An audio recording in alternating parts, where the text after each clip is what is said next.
whenever I have some hair laying around, I always impulsively am like, I'm going to make this into a wig.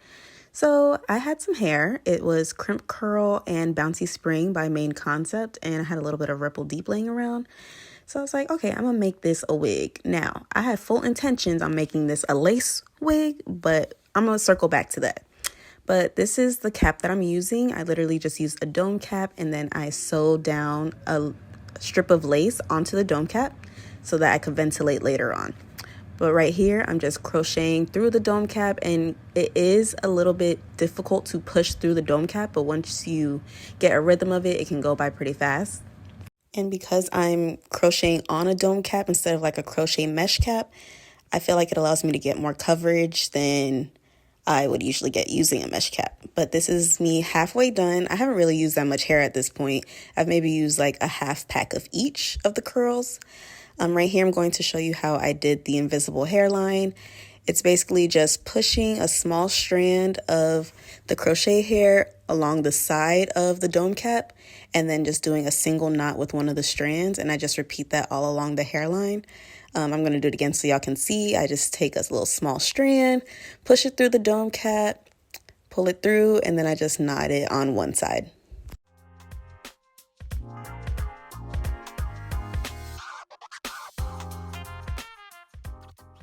And as you can see, this creates an illusion where you can't see any knots. So when the wind blows, you won't see anything visible.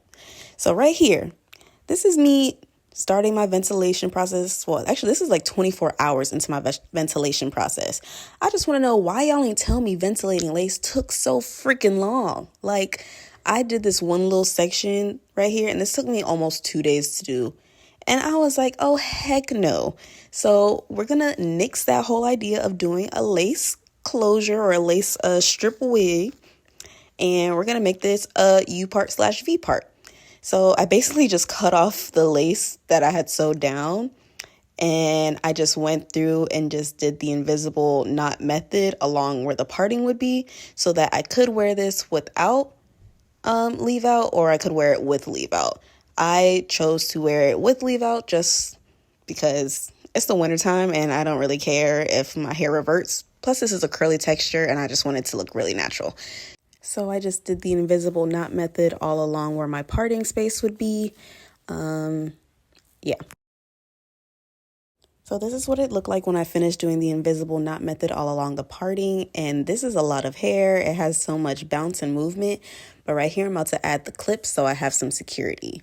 Now, I used clips and I used some combs so that I can use the combs along the sides of my hairline because the clips can kind of be a bit sensitive because I have fine edges. It can kind of hurt if I use the clips on the side. So I used the clips at where the part would be so it's extra secure, and then I use the combs along the sides and in the back so that it's like super duper secure.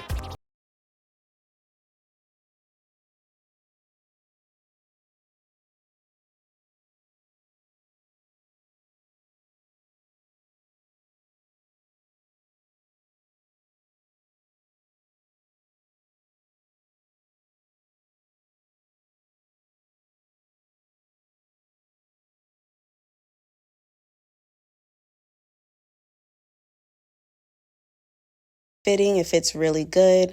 And just so that the hair had some like layers and face framing, I just went through and cut some a little bit just so that it didn't just look like a bushy, uneven piece of hair on my head. So right now I'm going through with my blow drying brush just to give my little inches of hair some length.